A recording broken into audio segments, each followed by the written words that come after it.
الحمد للہ وحدہ والصلاة والسلام علی من لا نبی بعدہ اما بعد فاعوذ باللہ من الشیطان الرجیم بسم اللہ الرحمن الرحیم سيقول السفهاء من الناس ما ولاهم عن قبلتهم التي كانوا عليها قل لله المشرق والمغرب يهدي من يشاء إلى صراط مستقيم صدق اللہ العظیم۔ آج ہم اپنے درس کے اندر دوسرے پارے کا خلاصہ بیان کریں گے، دوسرے پارے کے اہم مضامین کا ذکر کریں گے۔ ابتدا کرتے ہیں۔ دوسرے پارے کی ابتدا ہوتی ہے تحویل قبلہ کے ذکر سے۔ اصل میں مدینہ منورہ تشریف لانے کے بعد نبی کریم صلی اللہ علیہ وسلم تقریباً 16 مہینے بیت المقدس کی طرف منہ کر کے نماز پڑھتے رہے، لیکن نبی کریم صلی اللہ علیہ وسلم کی دلی آرزو یہ تھی کہ کعبۃ اللہ کو مسلمانوں کا قبلہ قرار دیا جائے، جو کہ ملت ابراہیمی کا ایک حصی اور ظاہری شعار تھا۔ آقا علیہ الصلاۃ والسلام کی قدیمی آرزو کی تکمیل یوں ہوئی کہ اللہ تبارک و تعالیٰ نے تحویل قبلہ کا حکم نازل فرما دیا۔ تحویل قبلہ کا حکم نازل ہونے کے بعد یوں تو مشرکوں اور منافقوں نے بھی بے بنیاد اعتراضات اٹھائے، لیکن اس معاملے میں یہودی پیش تھے۔ وہ بظاہر بڑے تعجب سے لیکن حقیقت میں عناد کی بنا پہ کہتے تھے، انہیں کس چیز نے اس قبلہ سے پھیر دیا جس کی طرف رخ کر کے یہ پہلے عبادت کیا کرتے تھے؟ تو اللہ تبارک و تعالیٰ نے اپنے نبی کریم صلی اللہ علیہ وسلم کو حکم دیا، آپ فرما دیجئے ساری سمتیں خواہ مشرق ہو یا مغرب وہ اللہ ہی کی ہیں، پس اسے اختیار ہے جس سمت کو چاہیں قبلہ مقرر کر دیں۔ گویا یوں کہا گیا کہ ساری جہات اللہ تعالیٰ کی ملکیت ہیں، کسی بھی جہت کو دوسری جہت پر اپنی ذات کے اعتبار سے کوئی فضیلت حاصل نہیں ہے، اور نہ ہی کوئی جہت خود قبلہ بننے کی صلاحیت رکھتی ہے، بلکہ وہ اللہ کے حکم سے قبلہ بنتی ہے۔ لہذا تحویل قبلہ کے بارے میں ان کے اعتراضات کی کوئی حقیقت نہیں ہے۔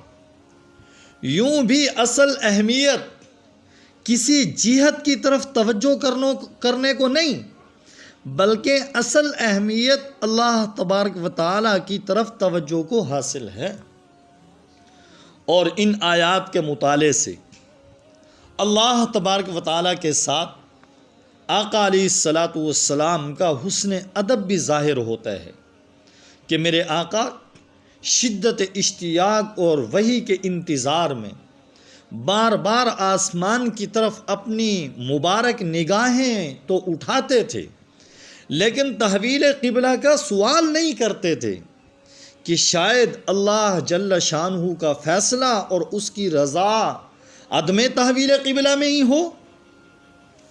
شاید اسی مناسبت کی وجہ سے اللہ تبارک و تعالیٰ نے تحویل قبلہ کا حکم دینے کے فوراً بعد ایمان والوں پر اس نعمت عظمیٰ کا تذکرہ کیا جو انہیں سراج منیر اور بشیر و نذیر حضرت محمد صلی اللہ علیہ وسلم کی صورت میں عطا ہوئی تھی، اور مستقل قبلہ کا تعین بھی یہ اللہ تبارک و تعالیٰ کا بہت بڑا احسان ہے، اور ہدایت کے لیے عظیم الشان رسول کی بعثت بھی بے مثال احسان ہے۔ تحویل قبلہ کی بحث کو سمیٹتے ہوئے آخری اور فیصلہ کن بات جو ارشاد فرمائی ہے اس دوسرے پارے کے اندر، اس کا حاصل یہ ہے حقیقی نیکی کا معیار مشرق و مغرب کی طرف رخ کرنا نہیں، بلکہ حقیقی نیکی کا معیار یہ ہے کہ عقائد، اعمال، معاملات اور اخلاق سب کا رخ صحیح ہو۔ نمبر 2، اللہ کو راضی کرنے کے لیے صرف چہرے کا رخ ہی نہیں بلکہ دل اور پوری زندگی کا رخ بھی بدلنا ہوگا۔ اصل نیکی جو اللہ تبارک و تعالیٰ پر، آخرت کے دن پر، فرشتوں پر، آسمانی کتابوں پر اور انبیاء علیہم السلام پر ایمان رکھتے ہیں، اپنے قرابت داروں، یتیموں، مسکینوں اور سوال کرنے والوں کی مالی مدد کرتے ہیں، قیدیوں اور غلاموں کو آزاد کرواتے ہیں، نماز قائم کرتے ہیں، زکوٰۃ ادا کرتے ہیں، جب وعدہ کرتے ہیں تو پورا کرتے ہیں، تنگی اور تکلیف میں صبر کرتے ہیں، پوری زندگی کا رخ صحیح کرتے ہیں۔ اصل نیکی یہ ہے۔ اس آیت کو علماء کرام نے بڑی اہمیت دی ہے اور اس سے کم و بیش 16 قاعدے نکالے ہیں۔ اس آیت کریمہ سے یہ بھی ثابت ہوتا ہے کہ دین اسلام محض چند ایسی مذہبی رسومات کا نام نہیں ہے جنہیں عبادت خانے اور خانقاہ میں ادا کیا جاتا ہے، بلکہ اس دین کا تعلق زندگی کے ہر شعبے سے ہے۔ یہ ہر جگہ انسان کے ساتھ رہتا ہے، گھر میں بھی، بازار میں بھی، مسجد میں بھی، مدرسے میں بھی، سیاست و حکومت میں بھی، تجارت اور معاشرت میں بھی۔ یہ مسلمان کی ہر جگہ نگرانی کرتا ہے اور مسلمان پر لازم ہے کہ وہ ہر قدم اسے دیکھ کر اٹھائے۔ اس آیت کریمہ کو آیت بر کہا جاتا ہے، اور اس کے بعد اس دوسرے پارے میں جو احکام و مسائل بیان کیے گئے ہیں انہیں ابواب بر کہا گیا ہے۔ گویا پہلے اجمالی طور پر نیکی کے اصول بتانے کے بعد آگے ان کی جزوی تفصیل اور احکام ذکر کیے گئے ہیں، اور یہ احکام مسلمان کی معاشی، معاشرتی، تجارتی، ازدواجی اور جہادی زندگی سے تعلق رکھتے ہیں۔ یہ احکام ہم اختصار کے ساتھ ذکر کرتے ہیں۔ ان میں سے 2 حکم ایسے ہیں جو آیت بر سے پہلے ذکر ہو چکے ہیں۔ نمبر 1، صفا مروہ۔ زمانہ جاہلیت میں چونکہ صفا مروہ پہ 2 بت رکھے ہوئے تھے جن کی مشرک عبادت کرتے تھے، اس لیے اسلام قبول کرنے کے بعد صحابہ اکرام رضوان اللہ تعالی علیہم اجمعین صفا مروہ کا طواف کرنے سے بچتے تھے، اس لیے فرمایا گیا ان کا طواف کرنے میں کوئی حرج نہیں۔ اور دوسرا حکم، مشرک از خود بعض چیزوں کو حلال اور بعض چیزوں کو حرام قرار دے لیتے تھے، ان کی تردید کرتے ہوئے فرمایا گیا حرام وہ چیزیں نہیں جنہیں تم حرام کہتے ہو، بلکہ اللہ تبارک و تعالیٰ نے تو صرف ان چیزوں کو حرام کیا ہے۔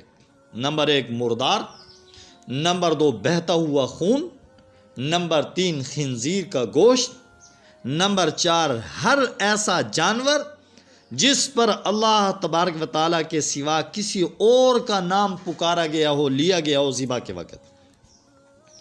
ہاں البتہ جو شخص بھوک سے مجبور ہو کر ان میں سے کوئی چیز کھا لے اسے کچھ بھی گناہ نہیں ہوگا، لیکن شرط ہے کہ کھانے سے مقصد لذت حاصل کرنا نہ ہو، اور دوسری بات یہ ہے کہ ضرورت کی مقدار سے تجاوز نہ کرے، زیادہ نہ کھائے۔ واقعی اللہ تبارک و تعالیٰ بڑے غفور الرحیم ہیں۔ اور تیسرا حکم جو اس دوسرے پارے کے اندر بیان کیا گیا وہ ہے قصاص میں زندگی ہے۔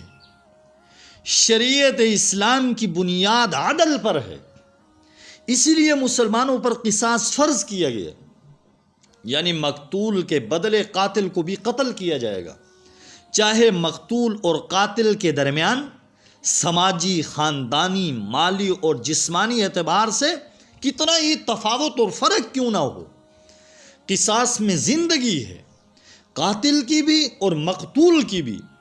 جب قاتل کو اپنے جرم کی سزا ملنے کا یقین ہوگا تو شدت غضب کے باوجود اپنا ہاتھ قتل سے روک لے گا۔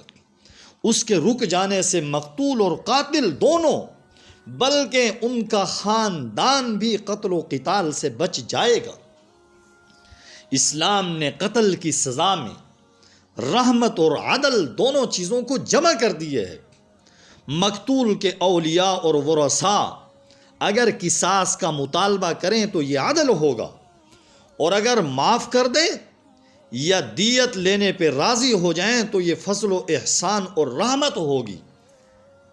چوتھا حکم جو اس دوسرے پارے میں بیان ہوا وہ ہے وصیت، کہ ایسا مالدار جسے اپنی موت قریب آ جانے کا احساس ہو جائے، اس پر لازم ہے کہ وہ اپنے مال کے بارے میں وصیت کر جائے۔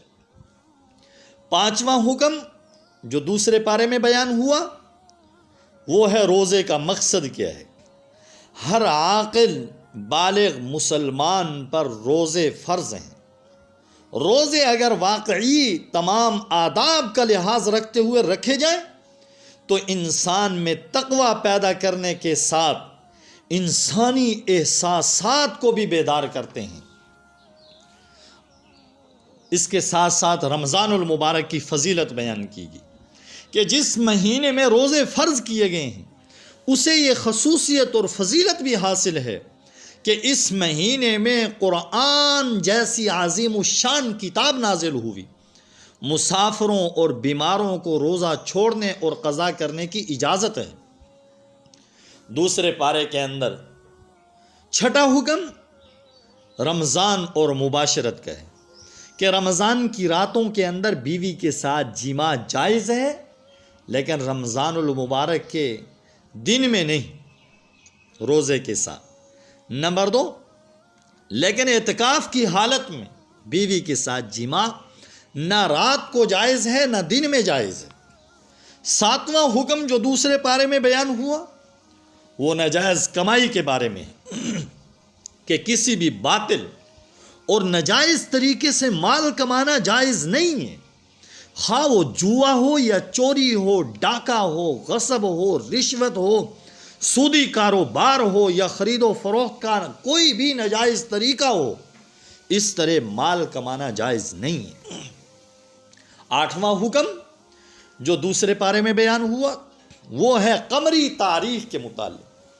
قمری تاریخ، چاند کی تاریخوں کا استعمال فرض کفایہ بھی ہے اور اسلامی شعار بھی۔ کئی عبادتوں کا مدار اسی کی پہچان پر موقوف ہے۔ اور 9واں حکم جو دوسرے پارے میں بیان ہوا وہ جہاد و قتال کا ہے کہ مسلمانوں پر جہاد و قتال فرض ہے۔ جہاد کا مقصد اعلاء کلمت اللہ ہے، چونکہ حق اور باطل، خیر اور شر کے درمیان ٹکراؤ ازل سے ہے اور ابد تک رہے گا، اس لیے جہاد بھی ہمیشہ سے ہے اور ہمیشہ رہے گا۔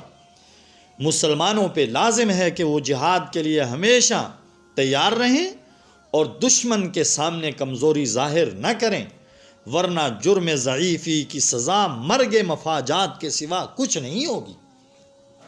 10واں حکم جو اس دوسرے پارے میں بیان ہوا وہ ہے حج کا، کہ اسلام کے ارکان میں سے ایک اہم رکن حج بھی ہے۔ حج کا مقصد کیا ہے؟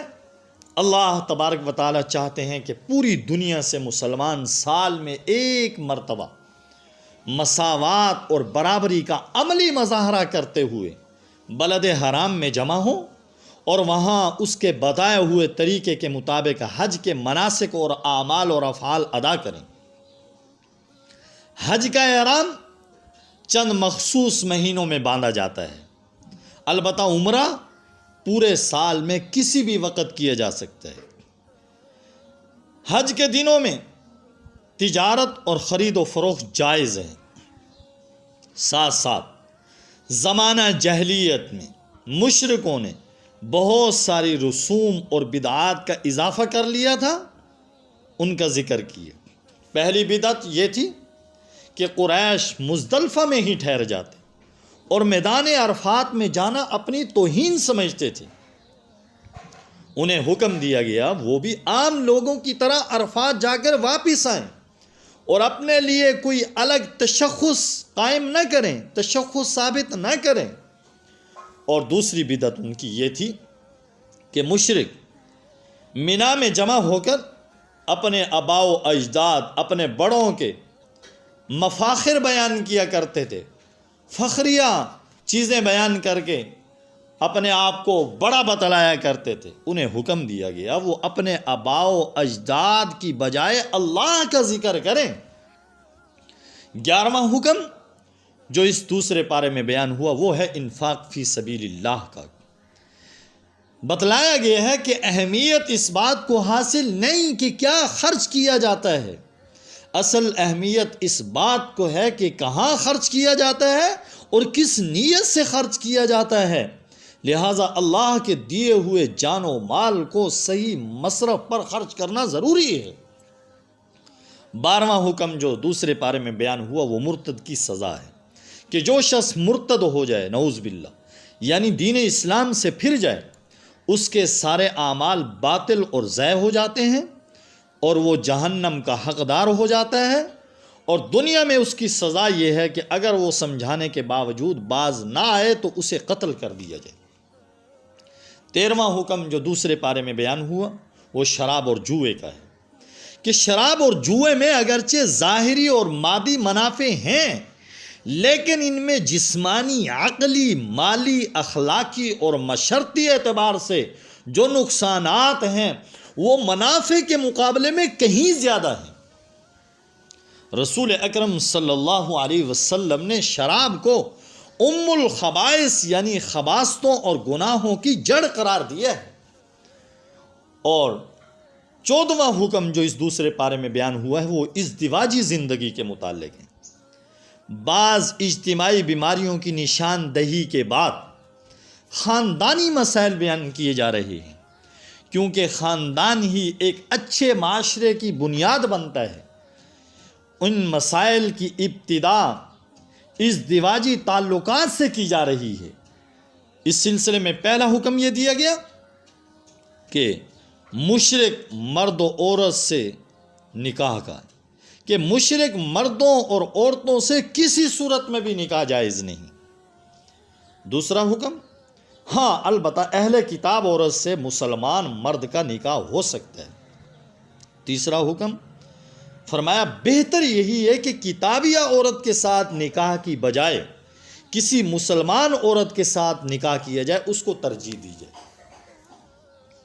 اور قرآن کریم کے حکم سے یہ نقطہ سمجھ میں آتا ہے کہ اسلام میں ازدواجی رشتے کی بنیاد خلق اور دین پر ہے، حسب و نسب یا غنا اور حسن و جمال پہ نہیں، کیونکہ یہ عارضی چیزیں ہیں، نہ ہی یہ حقیقی سکون اور راحت کی ضامن ہیں اور نہ ہی یہ سعادت کا سبب بنتی ہیں۔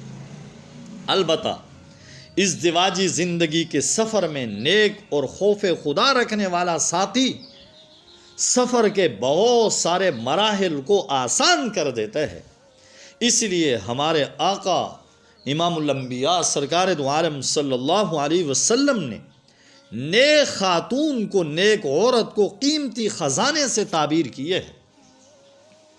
اور 15واں حکم جو اس دوسرے پارے میں بیان ہوا ہے وہ حالت حیض کے اندر جماع کا ہے کہ حالت حیض میں بیوی کے ساتھ جماع اور مباشرت جائز نہیں، کیونکہ حیض کے خون میں ایسی نجاست اور ایسے جراثیم پوشیدہ ہوتے ہیں جن کی وجہ سے میاں اور بیوی دونوں کی صحت خطرے میں پڑ سکتی ہے۔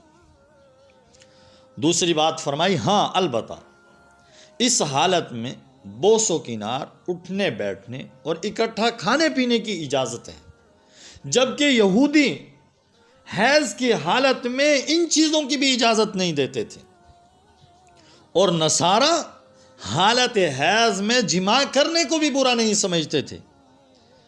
گویا اسلام نے دوسرے بہت سارے معاملات کی طرح حیض کے معاملے میں بھی افراط و تفریط کی بجائے اعتدال کا راستہ اختیار کیا ہے۔ اور اس دوسرے پارے میں جو 16واں حکم بیان ہوا ہے وہ قسم کا ہے کہ اگر کسی نے قسم کھا لی کہ وہ 4 مہینے تک اپنی بیوی کے قریب نہیں جائے گا تو 4 مہینے گزرنے پر خود بخود طلاق واقع ہو جائے گی۔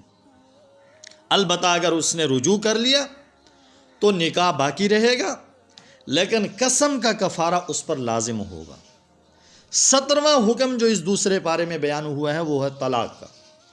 سورہ بقرہ میں جتنی تفصیل کے ساتھ طلاق، عدت اور رضاعت کے مسائل بیان کیے گئے ہیں، اتنی تفصیل کے ساتھ کسی دوسری صورت میں بیان نہیں کیے گئے۔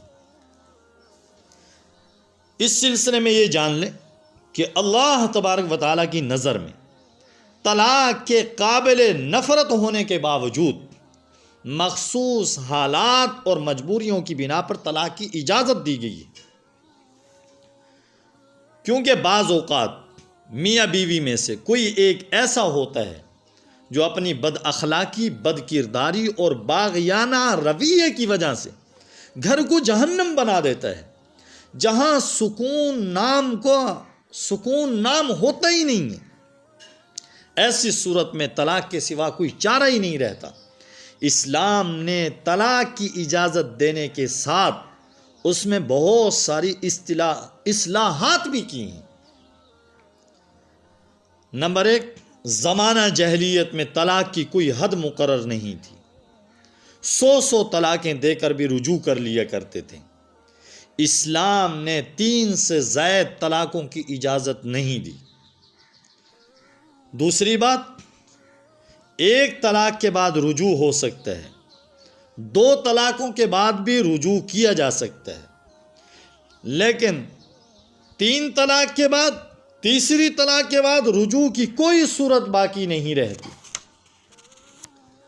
18واں حکم جو اس دوسرے پارے میں بیان ہوا ہے وہ مہر کا ہے کہ شوہر نے مہر کی صورت میں بیوی کو جو کچھ دیا ہے اسے واپس لینے کی اجازت نہیں ہے۔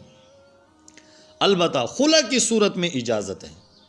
خلع یہ ہے کہ عورت اس شرط پر پورا مہر یا مہر کا کچھ حصہ واپس دینے کے لیے آمادہ ہو جائے کہ اسے طلاق دے دی جائے، لیکن خلع کے لیے میاں بیوی کی رضامندی ضروری ہے۔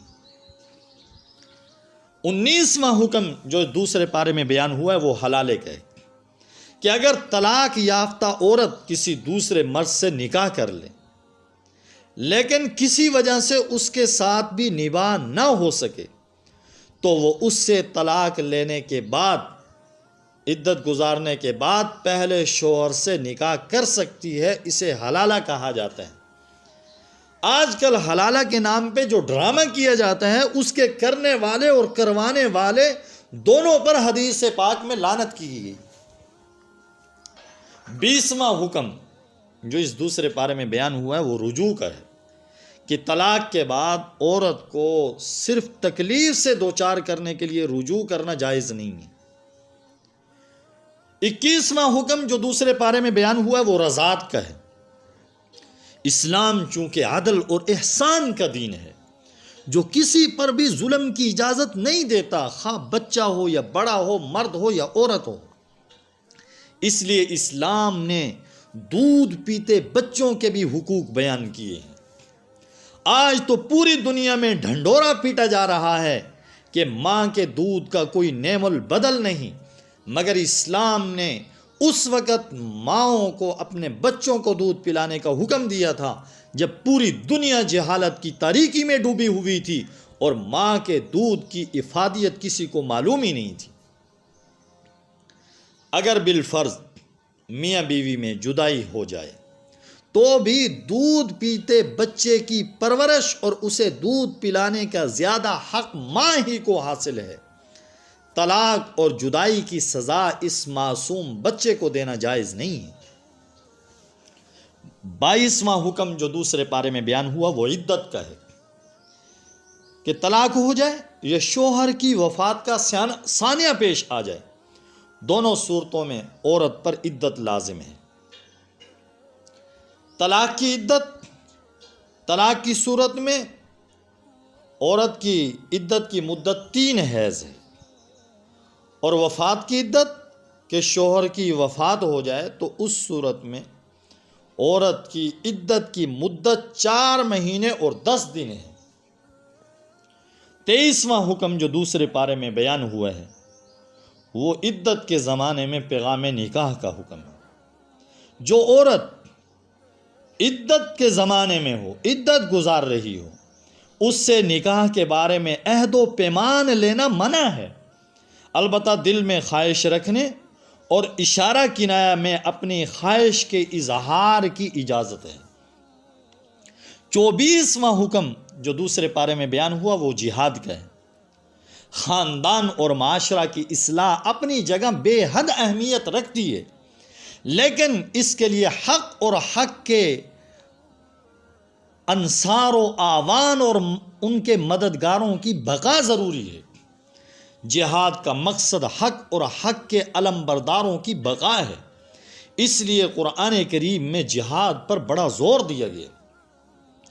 موت کے ڈر سے جہاد سے راہ فرار اختیار کرنے والوں کی شدید مذمت کی گئی ہے۔ بعض جگہوں پر اس حوالے سے سابقہ امتوں کے قصے بھی بیان کیے گئے ہیں۔ یہاں دوسرے پارے کے اختتام پر بھی 2 قصے اور 2 واقعے مذکور ہیں۔ پہلا قصہ ایسی قوم کا ہے جو طاعون کی بیماری پھیل جانے کے بعد موت کے ڈر سے گھروں کو چھوڑ کر بھاگ کھڑی ہوئی تھی، لیکن یہ بھاگنا انہیں موت سے نہ بچا سکا۔ اس واقعے سے یہ سبق ملتا ہے کہ کوئی تدبیر انسان کو تقدیر سے نہیں بچا سکتی۔ دوسرا واقعہ بنی اسرائیل اور حضرت طالوت کا ہے، جن کی قیادت میں جہادی صفات سے مالا مال تھوڑے سے لشکر نے اپنے سے کئی گنا بڑے لشکر کو شکست دے دی۔ یہ واقعہ ایسا تھا کہ خود بنی اسرائیل کے لیے بھی صرف خواص ہی کے علم میں تھا، عوام اس سے بے خبر تھے۔ نبی امی صلی اللہ علیہ وسلم کی زبان اقدس سے تاریخ کی اس بھولی بصری داستان کا بیان ہو جانا اس بات کی دلیل ہے کہ آقا علیہ الصلوۃ والسلام کا رابطہ اس ذات سے ہے جس کی نظر سے تاریخ کی کوئی کڑی بھی اوجھل نہیں ہے، اور یہ کہ آپ علیہ الصلوۃ والسلام واقعی سچے رسول ہیں۔ اس لیے اس قصہ کے آخر میں فرمایا گیا، یہ اللہ تبارک و تعالیٰ کی آیتیں ہیں جو ہم آپ کو ٹھیک ٹھیک پڑھ کر سناتے ہیں، اور بلا شبہ آپ ہمارے رسولوں پر ہیں، آپ ہمارے رسولوں میں سے ہیں۔ اور اسی آیت پر دوسرے پارے کا اختتام ہو جاتا ہے۔ دعا ہے اللہ تبارک و تعالیٰ سے کہ اللہ رب العزت ہم سب کو صحیح معنی میں قرآن کریم سے سچی پکی محبت نصیب فرمائے، اور اس کے حقوق بجا لانے کی توفیق نصیب فرمائے، اور اس پر عمل پیرا ہونے کی توفیق نصیب فرمائے۔ وآخر دعوانا ان الحمد للہ رب العالمین۔